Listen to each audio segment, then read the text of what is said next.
이니까 오늘 자 말씀을 읽도록 하겠습니다. 장로가 모여 라마에 있는 사무엘에게 나아가서 그에게 이르되 보소서, 당신은 늙고 당신의 아들들은 당신의 행위를 따르지 아니하니 모든 나라와 같이 우리에게 왕을 세워 우리를 다스리게 하소서. 우리에게 왕을 주어 우리를 다스리게 하라 했을 때 사무엘이 그것을 기뻐하지 아니하여 여호와께 기도하매 여호와께서 사무엘에게 이르시되 백성이 내게 한 말을 다 들으라. 이는 그들이 너를 버림이 아니요 나를 버려 자기들의 왕이 되지 못하게 함이니라. 내가 그들을 애굽에서 인도하여 낸 날부터 오늘까지 그들이 모든 행사로 나를 버리고 다른 신들을 섬김같이 내게도 그리하는도다. 그러므로 그들의 말을 듣되 너는 그들에게 엄히 경고하고 그들을 다스릴 왕의 제도를 가르치라. 사무엘이 왕을 요구하는 백성에게 여호와의 모든 말씀을 말하여 이르되 너희를 다스릴 왕의 제도는 이러하니라. 그가 너희 아들들을 데려다가 그의 병거와 말을 어거하게 하리니 그들이 그 병거 앞에서 달릴 것이며 그가 또 너희 아들들을 천부장과 오십부장을 삼을 것이며 자기 밭을 갈게 하고 자기 추수를 하게 할 것이며 자기 모기와 병거의 장비도 만들게 할 것이며 그가 또 너희의 딸들을 데려다가 향료 만드는 자와 요리하는 자와 떡 굽는 자로 삼을 것이며 그가 또 너희의 밭과 포도원과 감람원에서 제일 좋은 것을 가져다가 자기 신하들에게 줄 것이며 그가 또 너희의 곡식과 포도원 소산의 11조를 거두어 자기의 관리와 신하에게 줄 것이며 그가 또 너희의 노비와 가장 아름다운 소년과 나귀들을 끌어다가 자기 일을 시킬 것이며 너희의 양떼 10분의 1을 거두어 가리니 너희가 그의 종이 될 것이라. 그날에 너희는 너희가 택한 왕으로 말미암아 부르짖되 그날에 여호와께서 너희에게 응답하지 아니하시리라. 백성이 사무엘의 말 듣기를 거절하여 이르되 아니로소이다. 우리도 우리 왕이 있어야 하리니 우리도 다른 나라들 같이 되어 우리의 왕이 우리를 다스리며 우리 앞에 나가서 우리의 싸움을 싸워야 할 것이니이다. 사무엘이 백성의 말을 다 듣고 아멘. 네, 여기까지 말씀입니다. 자, 소리 조금만 키워주시면 좋겠고요. 자, 오늘 말씀에서 보면은 목사님 잠깐 아주 간략하게 옛날 이야기처럼 생각하고 여러분 잘 들으면 좋아요. 아주 간략하게 얘기해 줄게요. 오늘 무슨 일이 일어나면은 사무엘이라고 하는 민족의 사사라고 하는 지도자가 있었어요. 근데 자, 사무엘이라고 하는 지도자가 있었는데 자, 조는 친구 깨워주시고요. 자, 봐봐요. 사무엘이라는 친구가 사무엘이라는 사사가 있었는데 이스라엘의 지도자였어요. 근데 오늘 백성들이 사무엘 사사한테 와가지고 우리에게도 무엇을 세워주세요 이럴까요, 여러분? 왕을 세워달라고. 맞아요. 성경 말씀 잘 읽었어요. 왕을 세워달라고 이야기하는 거예요. 자, 이제 사무엘 사사한테. 그래서 사무엘 사사가 하나님 앞에 기도를 했어요. 하나님, 이 백성들이 왕을 세워달라고 합니다. 어떻게 해야 될까요? 라고 얘기하니까 하나님이 뭐라고 말씀하시면은 사무엘아, 이들이 너 사무엘이라고 하는 민족의 지도자 사사를 너를 버리려고 하는 것이 아니라 이 사람들의 왕을 세워서 지금 나를 대처하려고 하는 것이다. 다시 말하면 나 하나님의 통치를 받기가 싫고 나 하나님을 왕으로 여기기 싫어서 사람들 중에 왕을 세우려고 하는 것이다 라고 하나님이 말씀하셨어요. 그럼에도 불구하고 하나님이 뭐라고 하시면 이렇게 얘기해요. 그럼 이스라엘 백성들에게 가서 그 장로들에게 가서 이렇게 경고하도록 하여라. 너희들이 원하는 사람의 왕이 세워졌을 때 일어나는 일들이 뭐가 일어날지에 대한 경고를 해줘라. 하나님 말씀하세요. 그래서 그 경고의 내용이 뭔지 아세요? 우리가 함께 읽었던 말씀의 내용인데 첫 번째로 너희들의 아들들, 자식들은 전쟁에 나가서 싸우게 될 거고 너희들의 딸들은 궁중 일을 하게 되고 궁중에서 밥도 만들고 이것저것 시종 일도 하게 될 것이고 너희들은 나중에 왕을 세워주면 그 왕한테 세금을 내야 될 뿐만이 아니라 너희들이 갖고 있었던 집에서 가장 값지고 귀한 것들도 바쳐야 될 것이고 그리고 너희들의 양들과 너희들의 소산들도 왕에게 바치게 될 것이다. 그래서 궁극적으로 무슨 일이 일어날 것이라고 하나님이 뭐라고 경고하시면은 그래서 결국 너희들은 그 왕의 종이 될 것이다. 그래서 너희들이 괴로워서 하나님께 살려주세요, 도와주세요, 기도하고 하나님한테 아무리 얘기할지라도 하나님께서는 그때는 응답하지 않으실 거다라고 경고하라고 얘기했어요. 그래서 그 얘기를 전했거든요. 근데 이스라엘 백성들 뭐라 하는지 아세요? 아 그래도 상관없어요. 그래도 괜찮아요. 우리도 그래도 우리에게 왕을 세워주세요. 우리에게 왕이 있어야지 다른 나라가 쳐들어왔을 때에 우리 왕의 진두지휘 하에서 전쟁을 치를 수 있을 거 아닙니까? 우리도 옆 나라처럼 왕이 좀 생겼으면 좋겠습니다 라고 얘기하는 게 오늘 성경 말씀이었어요. 자 근데 지금부터 목사님 하는 얘기 잘 들어봐요. 하나님은 왜 이렇게 왕을 세우지 말라고 하셨을까? 세우는 걸 원치 않으셨을까? 그리고 이스라엘 백성들은 왜 그렇게 왕을 세우고 싶었을까? 우리가 여기에서 잘 봐야 돼요. 여러분, 목사님 하나 예를 들어서 얘기해 볼게요. 여러분 스마트폰 다 있죠? 투지폰이 아니라 폴더폰 쓰는 친구도 있을 수도 있고, 근데 목사님이 과감하게 얘기할 수 있는 거는 이 중에 핸드폰이나 아니면 통신 장비가 아예 없는 사람 다 한 사람도 없을 거예요. 그렇죠? 한 사람도 없고 다 있을 거예요. 근데 여러분 이 핸드폰의 주인이죠. 여러분이 각자 핸드폰에 여러분이 주인이죠? 맞죠? 근데 하나 물어볼게요. 핸드폰 이거를 갖기 전에는 부모님께 사달라고 하고 얘기했지만 이 핸드폰이 진짜 여러분 것 같아요? 여러분의 것 같아요 이게? 잘 보면은 왜 웃어요 해나? 잘 보면 보아가 있어가지고 자 여기 핸드폰을 우리가 갖고 있는 것 같고 내가 이것을 소유하고 있는 주인처럼 보이지만 사실 목사님은 그래. 여러분은 어떨지 모르겠지만 핸드폰을 절제해야 되는데 절제 못할 때가 있어요 없어요? 있어요. 그만 보고 공부해야 되는데 유튜브 쇼츠 그만 보고 인스타 그만 보고 공부해야 되는데도 공부 못하고 볼 때 있어요? 있죠. 밥 먹을 때도 앞에 사람과 대화하는 것보다 핸드폰만 보고 밥 먹을 때 있어요 없어요? 유튜브를 보든 뭐 영화를 보든 드라마를 보든 잠을 자야 되는데 잠을 못 자고 이거 하나만 더 보자 하면서 넘기면서 잠시간이 늦어질 때 있어요 없어요? 있어요. 우리는 이 핸드폰의 주인인 것 같지만 사실 우리는 이 핸드폰을 우리의 마음대로 어찌어찌 하지 못하는 순간은 우리의 마음은 이 핸드폰에 끌려가는 종이나 다를 바 없는 거예요. 무슨 말인지 이해 가요?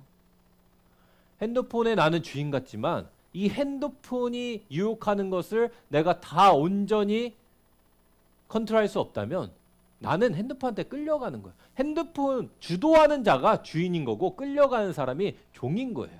우리는 핸드폰도 그럴 수 있어요. 근데 잘 보세요. 하나님 말씀에서 오늘 성경에서 뭐라고 얘기하면은 너희들 왕이 생기면 너희들 사람들 가운데 왕이 생기면은 이제 너희들의 삶을 너희들이 주도적으로 할 수 있을 것 같지. 전쟁이 났을 때에 너희들 중에 왕이 판단을 하고 이렇게 쳐들어오니까 저기 숨어 있다가 이렇게 공격하고 이때는 이렇게 숨어서 하고 이런 왕이 있으니까 우리를 보호해 주는 것 같고 우리가 주도적으로 해 나갈 수 있는 것처럼 보이지만 하나님이 뭐라고 경고하시면 그 왕을 세웠지만 그 왕이 결국은 왕의 너희들은 종이 될 것이다.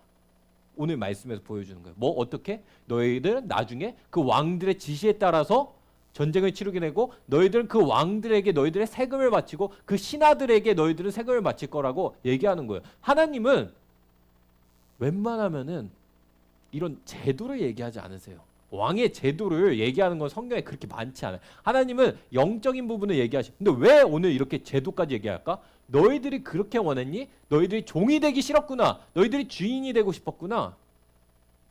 너희들이 핸드폰을 갖고 주인이 되고 싶었구나. 하지만 하나님 말씀하신 너희들에게 핸드폰이 주어지는 순간 너희들은 결국은 이 핸드폰이 종이 될 거야. 너희들은 왕을 주어지지만 결국 그 왕의 종이 될 거야. 다시 말하면 나 이제 하나님의 주인된 삶 살기 싫어요. 언제까지 전쟁이나 위기의 상황에서 어려운 상황에서 하나님한테 기도하면서 응답되는지 안 되는지도 모르겠는데 그러면서 삽니까? 라고 나아가면서 그러니까 우리들 중에 대표 하나 좀 주세요 라고 기도해서 나는 이제 종의 삶을 벗어나는 것처럼 속마음은 그렇지만 하나님 말씀하신 건 아니 너희들의 종된 삶은 또다시 시작된다 얘기하는 거예요. 우리의 삶도 마찬가지예요. 여러분이 고민하고 생각하는 것, 여러분이 주도하고 있는 것, 여러분이 생각하고 평상시에 항상 시간만 나면 하고 싶은 게 뭐예요? 잠자고 싶은 친구 있나요? 잠이 부족한 친구? 시간만 나면 하고 싶은 게 뭐예요? 축구하고 싶은 친구? 아니면 게임하고 싶은 친구? 계속 나는 롤을 계속 하고 싶어 할 수만 있으면은 뭐 아니면은 나는 뭘 하고 싶어. 우리의 생각과 마음과 물질을 쓰는 그 가운데 사실은 내가 이것을 좋아하는 것 같지만 어느 순간에는 내가 그것에 종된 삶을 살고 있다는 것을 하나님이 알려주시는 거예요. 우리 인생은 하나님이 뭐라고 말씀하시면 결국 우리는 무언가의 종이 될 수밖에 없는 인생을 살아요. 그 무슨 말이면 난 내가 주인 돼서 잘 사는 것 같은데 근데 내가 주인 돼서 살고 살아가면서 하면 나아가는 것 난 돈을 벌고 직장도 하고 결혼도 하고 각자 내 맡은 일에서 학교도 가고 공부도 하면서 하는데 근데 잘 보면 내 마음과 생각이 거기에 뭔가 몰두되고 있는 것에 내가 종으로 끌려가고 있는 것이 있다는 거예요. 하나님이 말씀하신 건 너희들은 종이 된다고 했을 때 어떤 종이 되겠냐? 너희들이 세운 그 불안정한 왕의 종이 되겠니? 아니면 하나님의 종이 되겠니? 여러분은 어떤 종이 되기 원해요? 만약에 종이 된다면 사람의 종이 되기 원해요? 전지전능한 하나님의 종이 되기 원해요? 하나님의 종이 되기 원하는 거예요. 그러면 아마 여러분들 중에서 이런 생각 들 거예요. 오늘 말씀에서 중요하게 보고 싶은 부분은 여러분한테 이 부분인 것 같아요. 그럼 하나님 안에서 내가 어떻게 해야지 하나님 안에서 종으로 살아갈 수 있는가라는 생각이 들 거예요. 맞아요, 아니에요? 하나님 안에서 종이라는 거는 뭐지? 근데 어떻게 해야지 하나님 안에서 주도적으로 종으로 살 수 있지? 라는 생각이 당연히 들 수밖에 없어요. 근데 중요한 것 중에 하나가 우리가 기억해야 되는 것 중에 하나는 하나님은 우리를 부르셨다는 것을 알아야 되거든요. 근데 하나님이 우리를 부르셨을 때 그냥 부르신 게 아니라 성경 말씀에 보면은 태초 전부터 계획하셨다고 얘기해요. 목사님이 잠깐 에베소서 1장 4절에서 5절 말씀을 읽어줄게요. 귀를 딱 열고 성경에서 뭐라고 하는지 한번 들어보세요. 곧 창세 전에 그리스도 안에서 우리를 택하사 우리로 사랑 안에서 그 앞에 거룩하고 흠없게 하시려고 그 기쁘신 뜻대로 우리를 예정하사 예수 그리스도로 말미암아 자기의 아들들이 되게 하셨으니.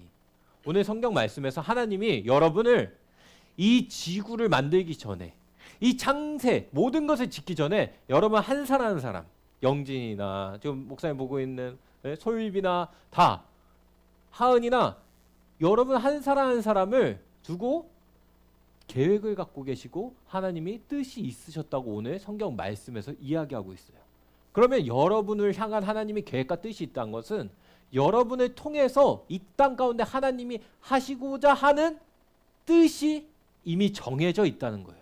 여러분은 그냥 태어나가지고 살아가는 것처럼 보이는데 나 엄마 뱃속에서 태어난 것 같은데 오늘 성경 말씀에서 지금 목사님 읽은 건 딱 에베소서 하나 구절이거든요. 구약 신약 통틀어서 계속 얘기해요. 뭐라고 얘기하면은 너희들이 태어나기 전부터 하나님은 너희들을 통하여 일하시고 이루시고 싶으신 하나님의 뜻과 계획이 있으시다. 이 얘기를 하는 거예요. 그 하나님의 뜻의 계획에 하나님의 마음에 합당하게 우리가 삶을 살아갈 때에 우리 인생을 살아갈 때에 비로소 지금 하나님이 여러분을 향한 원하시는 그 뜻대로 종대로 온전히 하나님이 주인된 종으로 살아갈 수 있게 된다는 거예요. 무슨 말인지 이해가죠?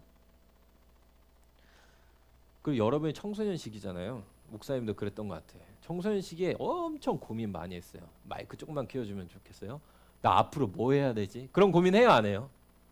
나는 어떤 삶을 살아야 되지? 내가 손흥민처럼 축구를 엄청나게 잘하는 것도 아니고 내가 눈앞에 보면 김연아처럼 피겨스케이팅 뭐 엄청난 걸 잘하는 것도 아니고 내가 어디 뭐 공부로 진짜 이름 하나 남길 수 있는 엄청난 공부를 잘하는 거나 아니면 내가 프로그램 해커나 뭐 아니면 프로그램 뭐 코딩을 해가지고 엄청난 능력이 있는 게 아닌데 그런 사람이 목사님은 99.9999%라고 생각해요. 청소년들 중에.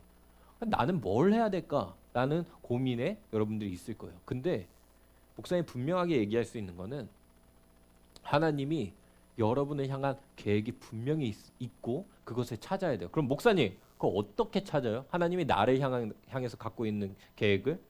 그거는 제일 먼저 가장 중요한 거는 첫 번째로 이 마음이 전제돼야 돼요. 내가 하나님의 뜻에 온전히 순종하면서 나아가겠다. 내가 하나님의 종이 되겠다라는 마음이 있어야 돼요. 내가 하나님의 말씀을 듣고 하나님의 뜻대로 나아가고자 하는 마음도 없으면서 하나님 나에게 비전을 알려주세요. 그럼 불가능해요. 그거는 맞지 않는 거예요. 내게 하나님이 갖고 계신 계획과 뜻이 무엇인지를 알고 내가 그대로 순종하겠습니다. 내 인생을 그대로 가겠습니다라는 결단과 마음이 내 안에 먼저 있어야지 하나님 앞에 나아갈 수 있어요. 이 마음이 제일 중요해요. 먼저. 그 마음이 있는 친구들은 그 다음에 뭐 해야 되는지 목사님 얘기에 귀 기울여서 들어봐요. 두 번째는 하나님 앞에 기도해야 돼요. 나 기도해봤는데요, 목사님. 내 꿈 어떻게 해야 되는지, 내 진로 어떻게 해야 되는지. 근데 하나님이 나한테 귀로 음성으로 너 뭐 해라, 너 뭐 선생해라, 너 아니면 뭐 해라 이렇게 말씀하신 적 없는데요. 분명히 그런 생각 들 거예요. 맞아요. 근데 중요한 건 여러분 때 여기에 대해서 정말 진지한 고민이 있다면은 작정하고 기도해봐야 돼. 하나님 앞에. 마치 저번에 얘기했죠. 하나님 살아계신 적이 있어요. 하나님 살아계십니까? 하나님 진짜 존재하십니까? 라고 하면 기도해야 되지만 똑같이 기도해야 돼. 하나님 나 무엇을 해야 되죠? 여러분의 시기에 목사님도 똑같이 기도했어요. 작정해놓고. 하나님 어떻게 해야 되죠? 근데 그게 그냥 중언부언하면서 그냥 막 졸면서 기도한 것이 아니라 하나님 앞에서 내 시간에 따로 놓고 작정하고 기도를 했어요. 교회에서 뭘 하니까가 아니라 그게 뭐 교회에서 다 같이 모여서가 아니라 하나님 앞에서 나 홀로 있는 순간에 집중해서 이거 가지고 놓고 여러분의 때에 기도를 계속했어요. 하나님, 내가 가야 될 길이 목회가 맞는지요? 목사가 맞는지요? 이 길이 맞는지요? 계속 기도를 했어요. 근데 그때에 목사님이 여러분한테 얘기할 수 있는 것 중에 하나는 하나님이 여러분이 가야 될 그 비전과 그 방향에 대해서 어느 순간 마음을 부어주시기 시작해요. 기도할 때에 목사님 입술에서 이런 얘기 잘 안 하는데 마음속에서 기도하는데 막 기도가 나와요. 근데 그 기도가 막 이제 뭐 다 얘기하기는 좀 구구절절 얘기할 수 없지만 사도 바울에 대한 이야기를 주시면서 내가 어떤 방향으로 하나님 내가 주님께 어떻게 쓰임받기 원합니다라는 방언으로 기도하는데 마음속에 그 한국말로 계속 생각나요. 이것도 하나의 통변이기도 한데 그런 방식이면서 마음이 부어지면서 자꾸 그 부분에 대한 내가 가야 될 방향과 길에 대해서 어렴풋이 생각나고 점차 기도하면서 그 마음이 부어지기 시작해요. 이거는 기도의 응답인 거예요. 기도의 응답은 꼭 귀로 들려서 내가 뭘 해라 꼭 그런 것이 아닐지라도 기도하는 가운데 어디 한 곳에 계속 마음이 부어지면서 이쪽으로 가게 될 때에 하나님이 지금 이쪽으로 가기를 원하시는 방향이 있구나 나를 향해서 라고 할 때에 그쪽에 대한 방향을 놓고 생각하고 준비하기 시작해요. 근데 봐봐요. 기도만 했다고 끝날까요? 방향이 이쪽이네. 내가 하나님이 원하시는 방향이 이쪽인 것 같구나 라고 하면서 달리기 시작해요. 그쪽으로 가게. 근데 기도만 했다고 끝이 아니에요. 기도와 동시에 하나님 앞에 기도해서 방향이 세워졌다면 여러분들이 그만큼 준비를 해야 돼요. 어떻게? 이걸 어떻게 해야 되는지, 세상적으로는 어떤 일인 거지 이게 어떤 분야이지, 나는 어떤 공부들을 해나가야 되지, 하나님께 기도하면서 구체적으로 이제 그 일에 대한 부분들을 준비하면서 나가는 거예요. 그래야지 그게 함께 나가야 돼요. 예를 들어서 목사님이 목사님 예를 들어서 자꾸 미안한데 하나님께서 목사님 고민이 있었어요. 하나님께서 목사님 부르셨다는 거에 대한 고민은 여지가 없었어요. 하나님께서 나에게 부어주신 기도하면서 응답을 받았기 때문에 목회자로 가는구나. 근데 세부적인 게 이제 문제가 되는 거예요. 나는 일반 대학교 가서 일반 과를 진학을 할지 아니면 신학대학교를 가서 학부생으로서 공부해야 될지 목사님도 그 고민이 있었어요. 계속. 그럼 나는 어디를 이 둘 중에 뭘 먼저 해야 되지? 라는 고민 가운데 막 기도하고 고민하는데 목사님도 잘 모르겠어요. 그러나 기도하면서 나아가면서 하나님이 알게 해주신 마음 중에 하나는 목사님은 딴 생각이 되게 많았거든요. 무슨 말인지 이해가요? 목사님 되게 딴 생각 많은 사람 같아 보이지 않아요? 그렇죠? 목사님은 사실 목회 말고 마음속에 있었던 다른 생각들이 계속 공존했어요. 계속 나는 한번 이 세상에 태어났으면은 이러한 굵직한 일들 좀 해야지 하면서 다 말하긴 부끄럽지만 막 이것저것.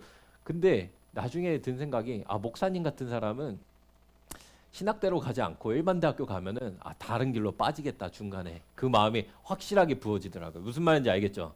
하다 보면 다른 쪽으로 하여서 하나님이 분명히 목회자로 불렀음에도 불구하고 내가 원하는 바로 위해서 가겠다 싶어서 신학대 쪽으로 가야 되는 게 맞구나 하면서 기도하면서 두 가지 학교를 왔어요. 일반 대학교와 신학대학교에 진학을 했어요. 그리고 진학이 아니라 공부를 다 했어요. 거기에 맞춰서. 근데 딱 알맞게 하나님께서 일반 대학교는 떨어지게 하시고 신학대로 붙여주시는 일들이 일어나면서 아 이건 하나님의 인도하심이구나 라고 깨달을 수 있었어요. 저 목사님도 그렇게 생각을 해놨고 점차 기도하면서. 근데 실제로 그렇게 돼요. 그럼 우리가 할 수 있는 거 결정할 때 이거 두 가지 중에 뭘 해야 될지 모를 것 같을 때는 우리가 다 준비하면서 나가는 거예요. 근데 문이 열려지는 쪽이 있어요. 하다 보면 근데 중요한 게 있어요. 아 목사님 그러면은 그냥 이것저것 다 해놓고 그 중에 합격하거나 그 중에 된 거 그냥 그대로 가는 거 아니에요? 아니 달라요. 뭐가 다르면 미리 기도한 자에게는 미리 기도하고 준비했던 자에게는 하나님이 열어주시는 방향이 올바르게 가는 것들을 여러분이 살면서 경험하게 된다는 거예요. 무슨 말인지 이해 가요? 그러니까 그럼 여러분은 목사님 나 아직 잘 모르겠어요. 하지만 여러분의 때에 준비할 수 있는 것들, 여러분의 방향이 세워졌으면은 그 방향에 맞게 준비해야 될 것들을 준비하고 기도하고 해 나가면서 세부적인 일들을 하나님이 열어주시는 것들 경험하게 될 거예요. 어떤 때는 전혀 내가 생각하지 못했던 쪽으로 가는 길들도 경험하게 될 거예요. 하지만 여러분이 가는 그 새로운 경험이고 별로 필요 없는 것 같은 그 경험일지라도 하나님은 여러분을 향한 계획 가운데 그 것들이 다 이루어져 나가고 있어요. 그런 것들도 목사님 삶에서 되게 많았어요. 뭐야? 목사님 군대를 갔어요. 군대에 가가지고 2년을 가까이 생활하는 그 동안 군종병이 될 기회가 있었어요. 군종병이 뭔지 알죠, 여러분? 아무것도 몰라. 군종병은 그 군대에서도 교회 전도사님처럼 하는 게 군종병이에요. 뭔지 알죠? 그리고 목사님이 거의 특수부대처럼 훈련만 엄청 받고 총으로 쏴 죽이고 막 이상한 훈련만 엄청 많이 할 수 있는 기회가 2개가 있었어요. 목사님이 이 2개 가운데에 둘 다 하나님이 열어주셔서 기도를 막 했어요. 근데 목사님 마음은 둘 중에 어디로 쏠렸을까? 여기? 아니 목사님 더 편하고 여기 훨씬 편하고 좋아요. 여러분 훨씬 살기 좋고 군종병의 길이 있었어요. 군종병 그 2가지 다 열어놓고 기도를 했어요. 선택은 하나님께 맡겨놓고 둘 중에 목사님은 앞으로 목회할 거니까 여러분 군종병이 맞아 보여요 안 맞아 보여요? 여기 무슨 훈련을 특수부대처럼 하는 거는 목사님이 나중에 목회자로 할 걸 예정하고 있으면은 맞아 보여요 생뚱맞아 보여요? 생뚱맞아 보여요. 근데 하나님이 이쪽으로 인도하셨어요. 목사님 안에서의 낙심과 절망이 왔을까 안 왔을까? 그 낙심과 절망은 왜 하나님 내가 가야 될 비전과 다른 길로 가게 인도하십니까? 에서 온 것보다도 하나님 내가 저 지옥을 어떻게 견딥니까? 라는 마음이 솔직하게 더 컸던 것 같아요. 근데 봐봐요. 굉장히 힘들고 어려운 훈련과 엄청나게 어려운 사람들을 마주하면서 굉장히 어려운 것들을 막 할 때에 그때는 몰랐어요. 그때는 그것이 나한테 어떠한 도움이 될지. 근데 시간이 지나면서 이것이 나의 신앙에 있어서 이것이 결국에는 나의 삶에 있어서 너무나도 큰 영향과 미치는 것들을 발견한 거예요. 하나님의 살아계시면 거기에서 더 많이 받고 내가 아무리 군종병을 했더라도 목사님이 거기에서 한 200권 가까이 책을 목숨 걸고 읽으면서 하나님을 만나려고 하지 않았을 것 같아요. 근데 너무나도 힘든 훈련과 너무나도 힘들게 어렵게 하는 사람들 사이에 있을 때 하나님을 붙잡으려고 하고 조금이라도 시간이 날 때마다 책을 읽으면서 하려고 했던 그 마음은 어렵고 힘든 환경에 있지 않았다면 그 재미없는 그 어려운 책들을 읽으면서 계속 나가려고 하는 그 마음이 있었을까? 목사님한테 그런 자세로 할 수 있었을까? 라고 했을 때는 아니었을 거예요. 그러니까 똑같아요. 여러분의 인생이 목사님 저는 그러면 모르겠는데 중간에 이상한 데로 빠진 것 같은데 아니에요. 여러분이 기도하고 하나님 앞에서 내가 하나님의 종이 되겠다고 작정하고 그 마음 가운데 나아가고 있을 때에 여러분의 인생의 행방에서 잠시 20대 30대 무슨 일을 하고 있든지 간에 그것은 중요하지 않아요. 그것이 협력하여 결국 여러분이 하나님이 원하시는 뜻대로 일어나는 것을 여러분이 경험하게 될 거예요. 그럼 여러분한테 오늘 중요한 건 뭐냐? 목사님이 해야 될 방향 이런 건 다 얘기했어요. 전제 여러분한테. 여러분의 마음의 중심이 어디 있느냐예요.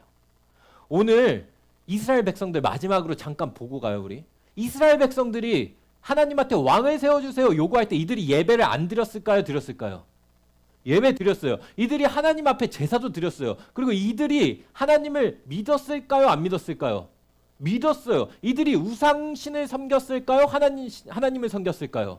하나님을 섬겼어요. 여러분과 똑같아요. 목사님이랑. 하나님을 섬기고 있고 예배도 드리고 다른 신을 섬기진 않아요. 하지만 하나님께서 뭐라 말씀하시세요? 그 마음의 중심에서 나를 왕으로 섬기기를 버렸다. 그들이 얘기해요. 우리도 똑같은 거예요. 나는 교회 나오고 예배 드리고 우리 이 시간에 하나님 앞에 기도하고 나아갈 수 있지만 하나님은 여러분에게 요구하시는 것은 단순히 우상을 섬기고 뭐 하는 것이 아니라 네 인생의 주인이 너라고 착각하고 나가는 순간 너희들은 세상의 종으로서 너희의 인생은 이 세상에 잡히게 된다. 하나님이 진정을 원하시는 건 여러분의 마음속 중심에서 하나님이 나의 왕이십니다. 하나님이 내 인생을 책임지시고 내 인생을 주도하십니다라는 고백이 있어야 된다는 거예요. 그 마음의 중심이 하나님이 원하시는 거고 이게 없다면은 오늘 하나님께서 너희가 나를 왕으로 섬기게 버렸다. 겉으로는 교회 나왔을지라도 라고 말씀하신다는 거예요. 그럼 목사님 나 이거 너무 어려운데요. 하나님이 주인된 왕된 삶 사는 거 어려운 거 아니에요? 아니요.